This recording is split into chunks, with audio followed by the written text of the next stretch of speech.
যারা সেকেন্ড টাইমে আসো তাদের এখনই কিন্তু ঘুরে দাঁড়ানোর সময়। তুমি এখন যদি ঘুরে দাঁড়াতে না পারো তাহলে কিন্তু আর কখনোই ঘুরে দাঁড়াতে পারবে না। এখন উপযুক্ত সময় নিজেকে গড়ে তোলার জন্য এখনই পারফেক্ট টাইম।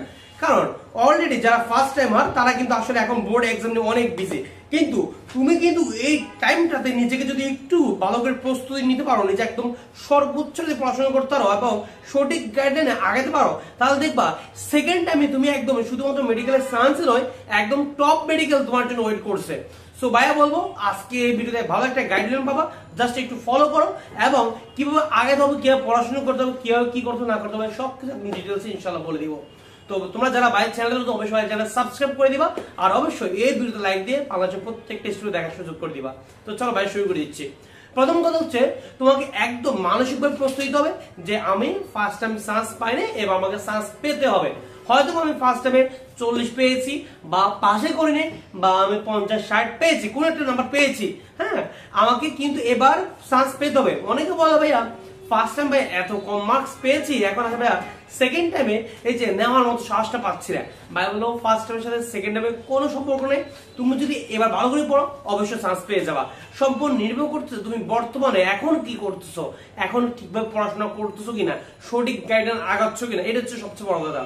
ভাই অনেক স্টুডেন্টকে দেখেছি, অনেক মেধাবী স্টুডেন্ট যারা হচ্ছে সঠিক গাইডলাইনের কারণে কিন্তু সামনের দিকে আগাতে পারে না, যার কারণে হচ্ছে আলটিমেটলি তাদের চান্সটা হয় না আর কি। সো ভাই বলবো অবশ্যই পড়াশোনার ভাষায় সঠিক গাইডলাইনটা বা সঠিক মেন্টরশিপটা থাকা অবশ্যই জরুরি। এখন তোমাকে কি করতে হবে, অবশ্যই অনেকে বাইরে কোশ্চেন করবে এই যে ভাই চান্স পেতে গেলে কি ভাই একদম লাইন বা লাইন প্রত্যেকটা জিনিস পড়তে হবে? ভাই বল না ভাই, তুমি রোবট না, তোমাকে লাইন বা লাইন পড়তে হবে না। আর মেডিকেল তো ভাইয়া একদম লাইন বা লাইন থেকে কোশ্চেন আসে না, একটা চ্যাপ্টারে সর্বোচ্চ একটা দুইটা কোশ্চেন আসে। এখন এটার জন্য কি তুমি পুরো বই পড়বা না? অবশ্যই তোমাকে প্রচুর অ্যানালাইসিস করতে হবে। অ্যানালাইসিস জিনিসটা খুবই হেল্প করে, আসলে জিনিসটা কোনটা কতটুকু ইম্পর্টেন্ট বা কোন জায়গায় কোশ্চেন আসতে পারে এই জিনিসটা বোঝার ক্ষেত্রে অ্যানালাইসিসটা খুবই হেল্প করে। আর অ্যানালাইসিসটা কিভাবে করে বা একটা কোশ্চেন ব্যাংক মিলে তুমি বুঝে যাবা যে আসলে কোশ্চেন ব্যাংকটা একটা চ্যাপ্টার পড়া গিয়ে কোশ্চেনটা নিবা না, প্রথম জাস্ট একবার চোখ বলে যাবা যে আসলে কোন কোন টপিকটা আসছে না আসছে বা কোন টপিকগুলো বেশি ফোকাস করছে। দেন তুমি যখন বইটা পড়বা তখন হচ্ছে ওই টপিকগুলো একটু বেশি ফোকাস করবা। আর ভাই বলবো অবশ্যই তুমি প্রথমে কি করবা, একটু ইম্পর্টেন্ট লাইনগুলো দাগে নিবা। তোমার কাছে যেটা ইম্পর্টেন্ট মনে হয় তুমি সেটা দাগে নিতে পারো, হ্যাঁ, বা কোচিং থেকে দাগানোর পরও তোমার কাছে যেগুলো এক্সট্রা ইম্পর্টেন্ট লাইন মনে হয় সেগুলো দাগে নিতে পারো। দেন পরবর্তীতে জাস্ট ওই লাইনগুলো বারবার বারবার রিভাইজ করবা। আর সেকেন্ড টাইম দেখাতে ভাই বলি, একটা স্টুডেন্ট যত বেশি রিভাইজ দেয়, যত বেশি রিভাইজ দিতে পারে, যত বেশি রিভিশন দিতে পারে, সে কিন্তু তত বেশি এগিয়ে থাকে উন্নত হচ্ছে। মনে করে রাখবা, যত বেশি রিভিশন তত বেশি ভালো পজিশন, যত বেশি রিভিশন তত বেশি ভালো পজিশন। এই জন্য ভাইয়ার যে ব্যাচটা, এই ব্যাচটা বলি তোর একটা চ্যাপ্টার একদম মিনিমাম 10 ভাগ করে রিভিশন দিবি, একদম প্রত্যেকটা স্টুডেন্ট ভাইয়া 10 ভাগ করে রিভিশন দিবি, প্রত্যেকটা স্টুডেন্ট 10 ভাগ করে রিভিশন দেওয়া হয়। আলহামদুলিল্লাহ তারাও সেবা আগাচ্ছে, ইনশাল্লাহ তাদের ভালো কিছু হবে ইনশাল্লাহ। আর যারা আমাদের ব্যাচে যুক্ত নয় তাদেরকে বলি তোমরা 10 বার রিভিশন দিবা, একটা চ্যাপ্টার পড়তে গেলে মিনিমাম 10 বার পড়বা, কারণ যত বেশি রিভিশন দিবা তত বেশি তথ্য তোমার মাথায় গেঁথে যাবা, যত কম পড়বা তত কম মনে থাকবে। কথা সিম্পল, কথা বুঝতে পারছো কিনা? আর এরপর কথা হচ্ছে অবশ্যই অনেকে 19 এমসিকিউ একটু অবহেলা করে। 19 এমসিকিউ একদম অবহেলা করা যাবে না। 19 এমসিকিউ হচ্ছে তোমার মেডিকেলের চান্স পাওয়ার একদম পূর্ব শর্ত। মেডিকেলের চান্স পাওয়ার কেউ যদি বলে আমাকে কোশ্চেন আনে দিই, আমি কোশ্চেনটা দেখে হচ্ছে পরীক্ষা আগামীকাল পরীক্ষা দিয়ে আসবো, আমি বলবো ভাই কোশ্চেন তোমাকে 1 বছর আগে দিয়ে দেওয়া হয়েছে। এখন 1 বছর আগে কোশ্চেন পাওয়ার পরও তুমি যদি চান্স না পাও, এটা সম্পূর্ণ তোমার ব্যর্থতা। তুমি জানো 19 থেকে কোশ্চেন আসবে, তারপরে তুমি যদি না শিখো না পড়ো তাহলে এটা কার ব্যর্থতা? সম্পূর্ণ তোমার ব্যর্থতা।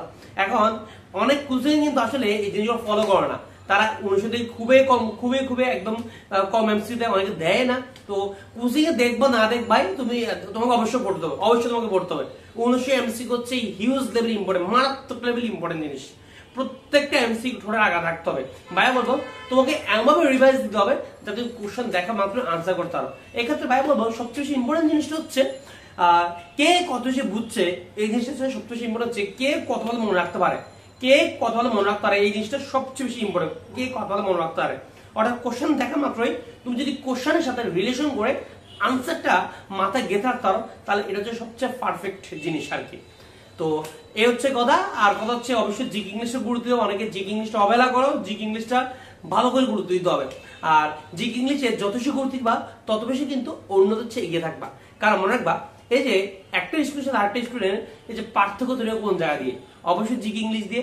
কারণ যারা ফার্স্ট টাইম তারা কিন্তু জিকে ইংলিশটা হামো এত টাইম দেয় না, টাইম টাইম দিবে কেমন? তাদের ফিজিক্স কেমিস্ট্রি পড়তে পড়তে তাদের দিন চলে যায়, আর তাদের কি জিকে আর ইংলিশ পড়ার টাইম আছে? একদম খুবই কম টাইম। এতে ভাই বলি সেকেন্ড টাইম আমাদের একদম বড় একটা হাতিয়ার হচ্ছে কি জিকে ইংলিশ। জিকে ইংলিশ যে যত বেশি ভালো করে সে কিন্তু তত বেশি মানে একদম এগিয়ে থাকে। আর জিকে ইংলিশে তো অবশ্যই তুমি যাই পড়ো না কেন বেশি বেশি ফোকাস করবে কোন জিনিসটা, বেশি বেশি ফোকাস করবে হচ্ছে তোমার বিসিএস এর কোশ্চেন গুলা, প্রিভিয়াস ইয়ারের বিসিএস কোশ্চেন গুলো একদম বেশি ফোকাস করবা, কারণ এখানে হুবহু তুলে দেয়। মেডিকেল ডেন্টাল কোশ্চেন তো ফোকাস করবাই, তারপরে ইম্পর্টেন্ট যে ভার্সিটি কোশ্চেন গুলো ওগুলো একটু ফোকাস করবা, আর এরপরে এক্সট্রা যা যা লাগে এগুলো তুমি পড়তে পারো। আর অনেকে ভাই কোশ্চেন করছে ভাই আপনাদের মেডিকেল যে স্পেশাল জিকে বইটা সেটা কখন আসবে?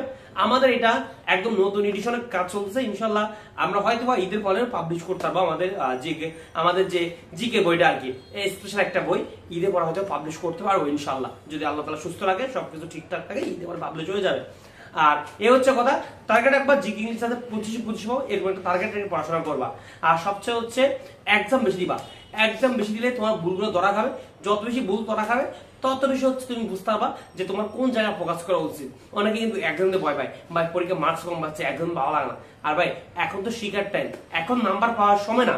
আমি স্টুডেন্টকে এই জিনিসটা বুঝতে পারি না যে এখন নাম্বার পাওয়ার সময় না, এখন তো নাম্বার পাওয়া লাগবে না, এখন যত বেশি পারোস তুই বারবার কি করবি, বাবা জাস্ট এক্সাম দিতে থাকবে, কারণ যত বেশি এক্সাম দিবি তত বেশি তোর কি হবে, তত তোর কোন জায়গায় ভুল হচ্ছে কি হচ্ছে না হচ্ছে এগুলো একটু ফোকাস আসবে। সো ভাই বলি এক্সাম দেওয়াটা খুবই ইম্পর্টেন্ট, এক্সাম দাও, নাম্বার কম পাও বেশি পাও, এক্সাম দাও কোনো ব্যাপার না, জাস্ট তোমাকে আইডেন্টিফাই করতে হবে। এক্সাম দেওয়ার পরে ফাল থাকলে হবে না, এক্সাম দেওয়ার পরে তোমাকে বুঝতে হবে যে আসলে নাম্বার কেন কম পাচ্ছ, কোন টপিকে কম পাচ্ছ, এই জিনিসগুলো একটু দেখতে হবে। সো ভাই বলি যদি এই জিনিসগুলো মাথায় রেখে যদি একটা সবকিছু কম্বিনেশন করে যে একটা প্রস্তুতি করো সবচেয়ে বেস্ট একটা প্রস্তুতি হবে। আর তোমরা যারা একটা প্রাইভেট ব্যাচ খুঁজতেছো যে ভাইয়া একদম বাসার টিচারের মতো আমাকে দৌড়ে দৌড়ে পড়াবে, আমাকে গাইডলাইন দিবে, একদম ভাইয়া বাসার টিচার যেরকম পড়ে এরকম পড়াবে আমাকে, তাদের জন্য রয়েছে আমাদের মেডিজরি স্পেশাল সেকেন্ডে আমাদের সফলতা ব্যাচ। এই ব্যাচটাতে আমরা একদম বাসার টিচার আমাদের দৌড়ে দৌড়ে পড়াই, মনে হবে তোমার পাশাপাশি তোমাকে পড়াচ্ছে, কারণ এই ব্যাচের সার্বক্ষণিক গাইডলাইন থাকছে। তোমার যে কোনো জায়গায় সমস্যা হলে সেটা 24 ঘন্টা একদম যখন সমস্যা হবে তখন আসলে তুমি এটা সলভ করতে পারবা আমাদেরকে দিয়ে, একদম বাইরে নিজে বসে সলভ করে দিই, কথা বুঝতে পারছো কিনা। তারপর হচ্ছে একদম মেন বই ধরে ধরে ক্লাস, তারপর হচ্ছে একদম ধরে ধরে অনুশীলন সলভ, ফিজিক্সের যে ম্যাথ গুলা এগুলোর উপর স্পেশাল ভাবে একটা ক্লাস, হ্যাঁ প্রত্যেকটা চ্যাপ্টারের। তারপর হচ্ছে এই বায়োলজির এক্সট্রিম গুলো গুছিয়ে দেওয়া, জিকে ইংলিশটা একদম বস বানিয়ে দেওয়া, সবকিছু মিলে কিন্তু আমাদের সেকেন্ড টাইম ব্যাচটা, daily exam, monthly exam, mega exam সবকিছু মিলে আমাদের এই সেকেন্ড ব্যাচে কিন্তু তোমার দেখবা ফিচার কিন্তু অনেক বেশি, বৈশিষ্ট্য অনেক বেশি, কিন্তু অন্যান্য প্ল্যাটফর্মের চেয়ে ফি কিন্তু অনেক অনেক কম। আমাদের টোটাল ফি হচ্ছে মাত্র 4080 টাকা। এছাড়া যাদের যদি আর্থিক সমস্যা থাকে, কারো যদি আর্থিক সমস্যা থাকে তাহলে সেক্ষেত্রে তুমি বিভাগে ভেঙে নিতে পারবা, কোনো সমস্যা নেই। অর্থাৎ তুমি ভর্তির সময় 2040 টাকা দিলা, তাহলে পরবর্তী বাকি টাকা দিতে হবে। আমাদের এটা প্রাইভেট ব্যাচ বাই কোচিং না যে একদম একসাথে সবগুলো পেমেন্ট দিতে হবে, একদম আহামরি পেমেন্ট না। আমরা একদম খুবই লিমিটেড একটা ফি রাখছি, খুবই লিমিটেড একটা স্টুডেন্ট নিয়ে পড়াই, যাতে হচ্ছে ভাই যাদেরকে পড়ায় তারা যাতে একটা ভালো পজিশনে যেতে পারে। আলহামদুলিল্লাহ গত বছর পড়াইছে, আলহামদুলিল্লাহ যাদেরকে পড়াইছে অধিকাংশ স্টুডেন্ট ভালো ভালো মেডিকেল সায়েন্স পেয়েছে, সিএমসি, সিলেট, স্যার সলিমুল্লাহ, একদম ভালো ভালো মেডিকেল সায়েন্স পেয়েছে, টপ মেডিকেল। ইনশাল্লাহ আমাদের টার্গেট হবে এই বছর যাতে আমরা আরো বেশি স্টুডেন্টকে তাদের স্বপ্নের ক্যাম্পাসে পৌঁছে দিতে পারি। তো ঠিক আছে। আর অনেকে বলা যে ভাই কিভাবে পড়তে হবে, কোর্সে ভর্তি নিয়মটা হচ্ছে এখানে ভাইয়া বিকাশ নাম্বার দিয়ে দিচ্ছি, এটা একের সাথে বিকাশ একের সাথে নগদ, দুইটা নাম্বারে, একটা নাম্বারের মধ্যে দুইটা আছে, যার যেটা সুবিধা হয় তুমি এই নাম্বারে পেমেন্ট করে ভাইকে এই নাম্বার সরাসরি কল করতে হবে বা হোয়াটসঅ্যাপ নক দিয়ে তোমার কোর্সে অ্যাড করে দিব। এছাড়া কাজ যদি পার্সোনাল কোনো গাইডলাইন প্রয়োজন হয় সরাসরি ভাইকে এই নাম্বারে হোয়াটসঅ্যাপ একটা টোকা দিবা বা ইনশাল্লাহ একদম ভাই সাধ্যমতো তোমাদেরকে হেল্প করার চেষ্টা করবো ইনশাল্লাহ। তো দেখা হচ্ছে পরবর্তী ভিডিওতে, সব ভালো থাকো, সুস্থ থাকো, আল্লাহ হাফেজ।